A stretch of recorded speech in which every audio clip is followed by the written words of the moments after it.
Hello.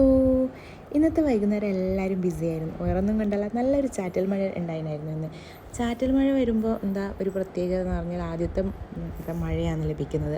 ആ സമയത്ത് എല്ലാ വേസ്റ്റ് എന്ന് ഉദ്ദേശിക്കുന്നത് ഉണങ്ങിയ ഇലകൾ, അതുപോലെ തന്നെ മടൽ, ഇതൊക്കെ കൂട്ടി കത്തിച്ച് അതിൻ്റെ ചാരം എന്ത് ചെയ്യും, നമ്മൾ കൃഷിക്ക്, അതുപോലെ തന്നെ പൂച്ചെടിക്ക് ഇതെല്ലാം യൂസ് ചെയ്യും. അത് നല്ലൊരു വളമാണ്. അതുകൊണ്ട് വൈകുന്നേരം ഫുൾ ബിസി ആയിരുന്നു ഇന്ന്. നല്ല മണ്ണിൻ്റെ മണം ഉണ്ടായിരുന്നു എന്ന് പറഞ്ഞാൽ കുറേ ദിവസത്തിന് ശേഷം മഴ വരുന്നതാണ്.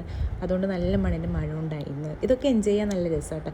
ഇവർ രണ്ടുപേരും ഭയങ്കര ബിസിയാണ്. നോക്കുമ്പോൾ പടക്കം പൊട്ടിക്കുകയാണ്. താഴെ അവർ രണ്ടുപേരും നല്ല പണിയെടുക്കുന്നുണ്ട്. അവരെ മുമ്പിലോട്ട് എറിഞ്ഞു കൊടുക്കാമെന്ന് പടക്കം. അമ്മരേന്ന് രണ്ടാൾക്കും നല്ല കിട്ടി.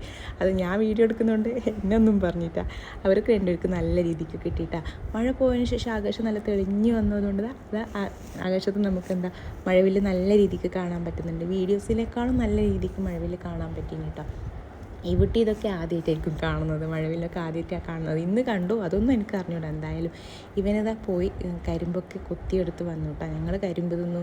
അപ്പോഴാണ് മനസ്സിലായത് ഞങ്ങളെല്ലാവരും കറുപ്പ് ഡ്രസ്സായിരുന്നു ഇട്ടത്. വീഡിയോസ് എടുക്കുമ്പോഴാണ് മനസ്സിലായത് 3-4 ആൾ കറുപ്പ ഡ്രസ്സാണ്. അത് അപ്പോഴാണ് ഐഡൻറ്റിഫൈ ചെയ്തത് ശരിക്കും പറഞ്ഞാൽ. അതുകൊണ്ട് ഒരു വീഡിയോസ് എല്ലാവരും ഫോട്ടോസിലും വീഡിയോസിലും അങ്ങ് മുഴുകി. 2 പല്ലാണെങ്കിലും ആൾ കരിമ്പ് നല്ല ഉഷാറുണ്ട് കേട്ടോ. അവസാനം കാട്ടിൽ ആന കരിമ്പിൻ കാട്ടിൽ പോയ പോലെ ആക്കിയിട്ടാ ഈ സ്ഥലങ്ങൾ. മഴ കാറ്റും മഴയും ഉണ്ടായതുകൊണ്ട് തന്നെ മാങ്ങ വീഴാൻ ചാൻസ് ഉണ്ടെന്ന് ഉറപ്പുണ്ടായിരുന്നു. അതുകൊണ്ട് ഞങ്ങൾ രണ്ടുപേരും സ്കൂട്ടി എടുത്ത് അങ്ങ് മാങ്ങ വറുക്കാൻ പോയിട്ടാണ്. വിചാരിച്ച പോലെ തന്നെ മാങ്ങ കിട്ടി. പക്ഷെ ഞങ്ങളെക്കാളും മുമ്പ് രണ്ടുപേരും എന്നെക്കാളും മുമ്പ് എത്തിനായിരുന്നു. അവർക്ക് കുറേ മാങ്ങ കിട്ടി. ഞങ്ങൾക്ക് അത്ര കിട്ടി, പക്ഷെ കുഴപ്പമില്ലാത്ത രീതിയിൽ വലിയ മാങ്ങ കിട്ടിയിട്ട് പിന്നെ വന്ന് ഈ കുട്ടിക്ക് ഫുഡ് കൊടുത്തു. അതുപോലെ തന്നെ സമയം 7 മണിയായി, പക്ഷേ ഇരുട്ടായിട്ടില്ല. അതുകൊണ്ട് തന്നെ പുറത്ത് തന്നെയായിരുന്നു ഫുള്ളുണ്ടായിരുന്നു. രാത്രി സിനിമക്ക് പോകാനുണ്ടായിരുന്നു. തുടരും സിനിമ കാണാൻ പോകണം. നൈറ്റ് 7:30 പോയി.